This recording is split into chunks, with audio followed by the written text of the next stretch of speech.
When you hear a video game being described as Lovecraftian or Lovecraft-inspired, what comes to your mind?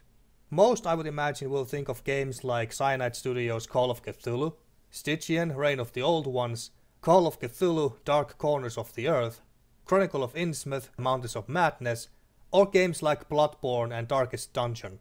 All of them either being horror games, or at least having cosmic or psychological horror elements in them. Players deal with eldritch horrors, elder gods and cultists worshipping them. Sanity systems also tend to be typical in Lovecraftian role-playing games especially. And of course tentacles. But Call of the Sea, released on December 8, 2020, developed by a Spanish developer out of the blue and published by Raw Fury, is an exception. This is not a horror game in any stretch. What Out of the Blue decided to do was essentially to tell a love story about a female protagonist looking for her missing husband on a tropical island paradise with secrets waiting to be unearthed in South Pacific. As the game goes on, the story also turns into an otherworldly tale of mystery, adventure and self-discovery, taking inspiration from H.P. Lovecraft's work and certain elements from the film The Shape of Water. Visually, the game is also very colorful and atmospherically a lot more lighthearted than your typical Lovecraftian game. But does it work? Does Call of the Sea please a Cthulhu Mythos fan like me? Or does it work better as its own thing? My name is Siperos and these are my thoughts on Call of the Sea. The game starts with our female protagonist having an underwater dream sequence, already foreshadowing things to come. She wakes up and we learn that we are on a ship sailing towards an unnamed but ill-famed tropical island in the South Pacific. It's the 1930s and our protagonist is Nora Everhart. Nora had earlier received a mysterious package from an unknown sender in Tahiti, containing a photo of her husband, Harry Everhart, with a simple message, find him, coordinates where to go, and a key attached to the photo, and an ancient-looking stone relic that seems to be a knife. Harry had started an expedition to the Tahiti area, leading him to the mysterious island where the locals don't dare to go to, in search for a cure for Nora's unknown illness, but had then gone missing as his letters stopped coming. Despite her health problems, Nora decided to follow the lead sent to her and traveled all the way from Denver to South Pacific to look for Harry and his crew, all alone. Once she's done picking up her stuff in her cabin, she's taken to the island that she recognizes from her vivid dream she's been having. She's then left there for 3 days before the ship crew she hired comes back to pick her up.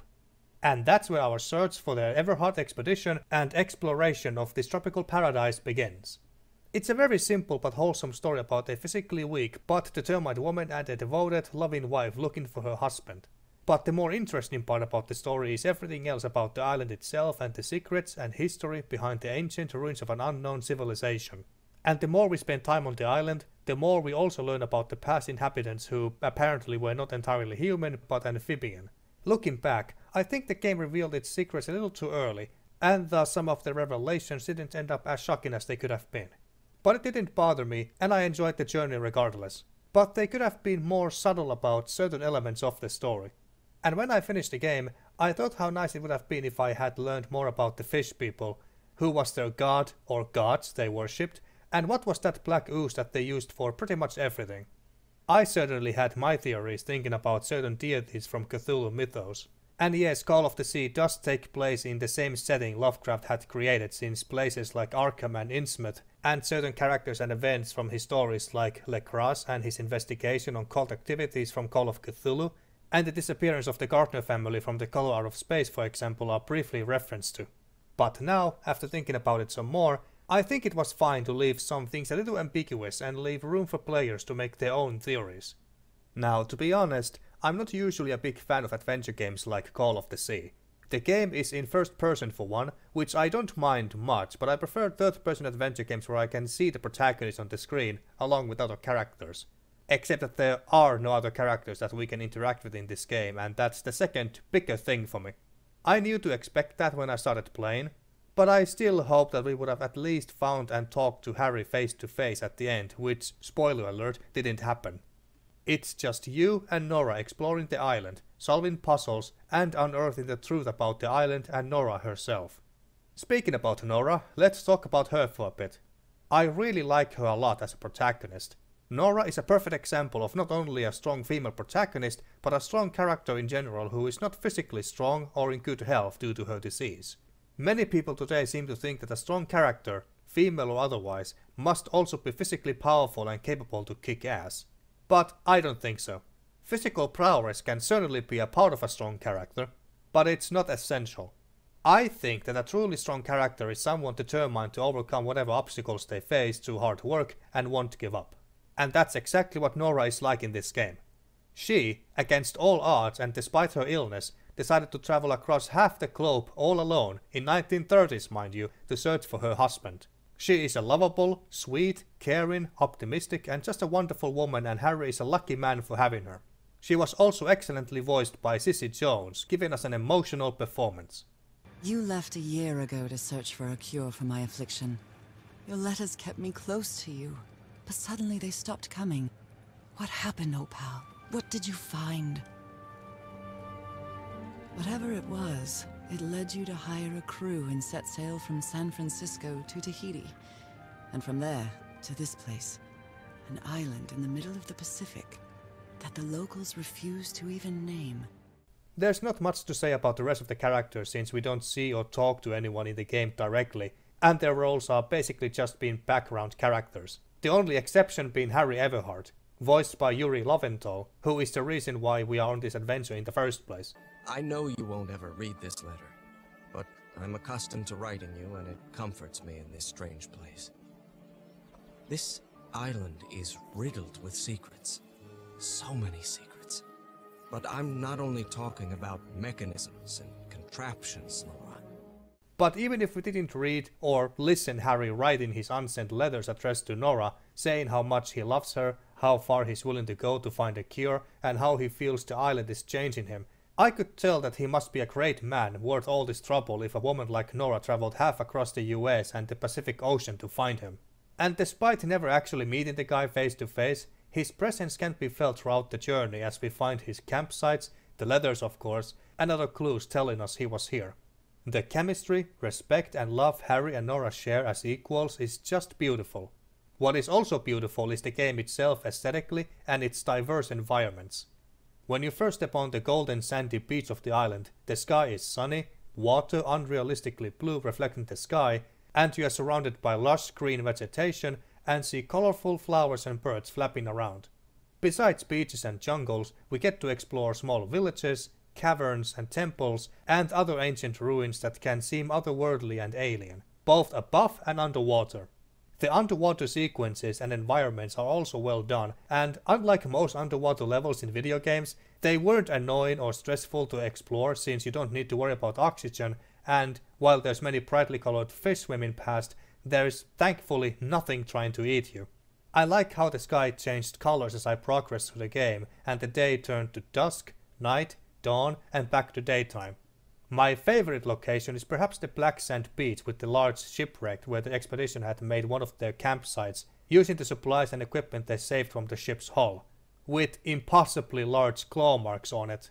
And it's around nighttime during a thunderstorm. Now that's not eerie at all.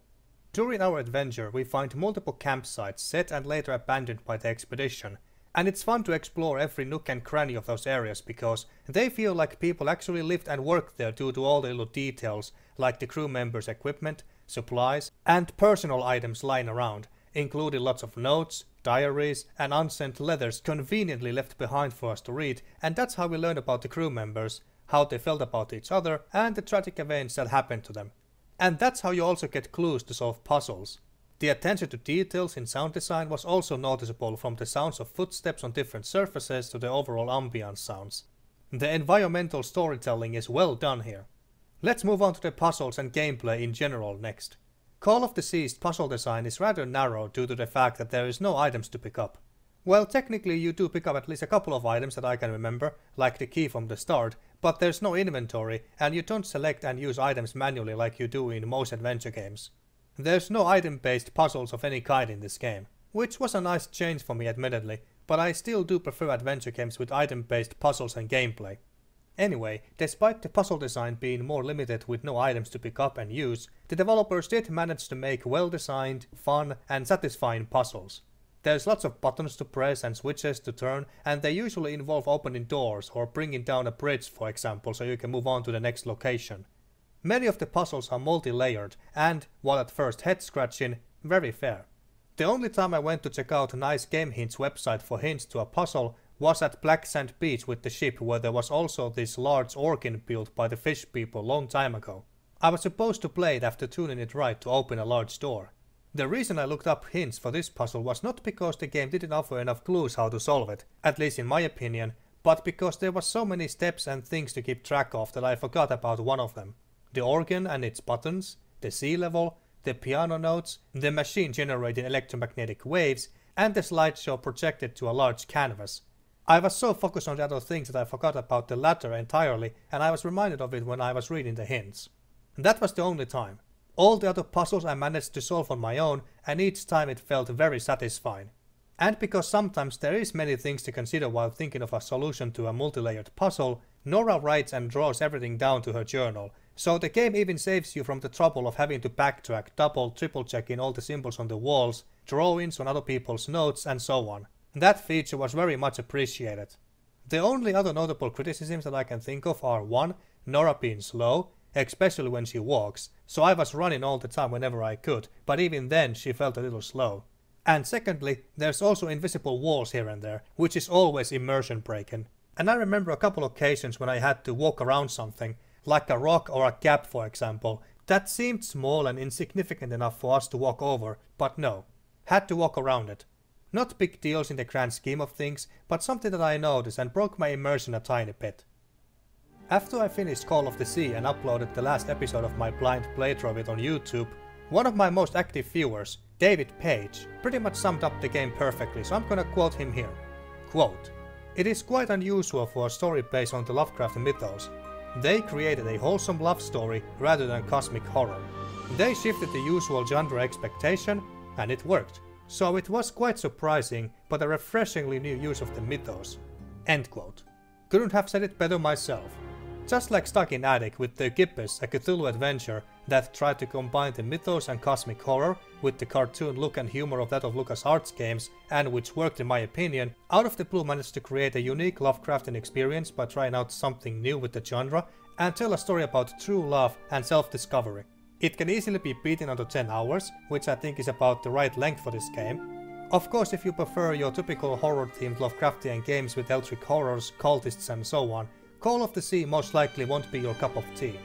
But to those who want to experience something different done with the mythos, a wholesome love story, or just uncover a mystery on a beautiful tropical island and solve well-designed brain-tingling puzzles, I can easily recommend Call of the Sea. And there you have it, folks.